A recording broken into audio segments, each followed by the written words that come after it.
Okay, we got an old ProForm treadmill here, which I acquired. Wasn't moving. It survived Sandy. Hasn't been used in a decade. Superstorm Sandy. It flooded.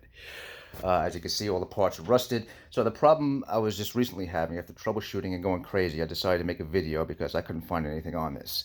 But it's actually very simple. The incline wasn't working, um, but you heard a buzz every time you pressed the incline. So that means it wasn't a power issue. It was more of a mechanical issue. So I went down here to the motor. This is the incline motor right in the center.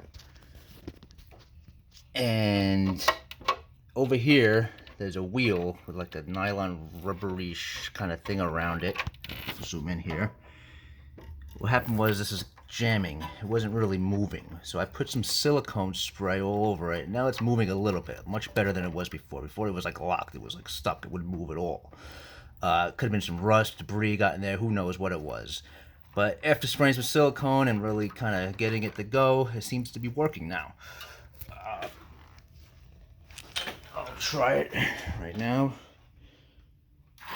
See that? All the way up. Now down. It's going down. Very slowly, very loudly, but it's moving along, which is what we want.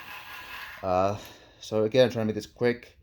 As I broke my head trying to figure out what the problem was, I couldn't find. I went through searching forums, researching YouTube videos. There's nothing on it. So I'm gonna do everybody a favor. If you have a similar problem, that's the fix. Incline working, but still gets a little jammed. I'm gonna probably have to put more silicone on it to get it to go up and down. But we'll clean this thing up, and we got a good treadmill. Thank you.